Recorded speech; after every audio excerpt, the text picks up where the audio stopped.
स्वराज मराठीमध्ये आपलं स्वागत आहे। सर्वसामान्यांचा आवाज, निर्भीड, बेधडक, स्वराज मराठी।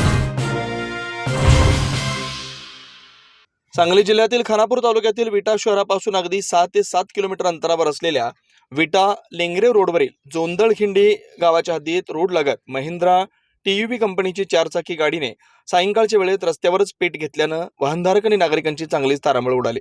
घटनास्थळी नागरिक व वाहनधारकातून मिळालेल्या माहितीनुसार विटा लेंगरे रोडवरील जोंदळखिंडी गावानजीक रस्त्यावर महिंद्रा कंपनीची 4 चाकी गाडीने अचानक पेट घेतल्यानं या आगीत महिंद्रा कंपनीची 4 चाकी गाडी पूर्ण जळून खाक झाली। या घटनेत कोणती जीवितहानी झाली नाही। ही आग कशी लागली किंवा वायर शॉर्ट सर्किट लागली अशी चर्चा घटनास्थळी व नागरिकातून होते।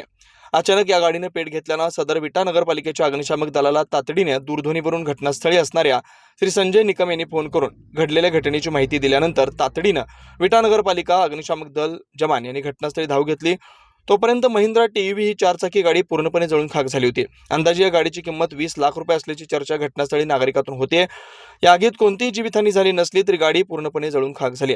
थोडक्यात गाडी चालकाचे प्राण वाचण्याची चर्चा घटनास्थळी होत होती। अचानकच गाडीने पेट घेतला, त्यामुळे एकच खळबळ उडाली। ही घटना सायंकाळी 5 वाजण्याच्या सुमारास विटा लेंगरे रोडवरील जोंदळखिंडी हद्दीत घडली। या घटनेची माहिती दूरध्वनीवरून विटा पोलिसांना दिल्याचं घटनास्थळी नागरिकांनी सांगितलं। सदर गाडीचे चालक व मालक यांचं नाव समजू शकलं नाही। अक्षरशः 4 चाकी गाडी पूर्णपणे जळून खाक झाली। या घटनेनंतर रस्त्यावर काही काळ वाहतूक ठप्प झाली होती, तर नागरिकांनी मोठी गर्दी केलेली होती। अनेकांनी गाडी विझवण्याचा प्रयत्न केला, मात्र गाडी पूर्णपणे जळून खाक झाली।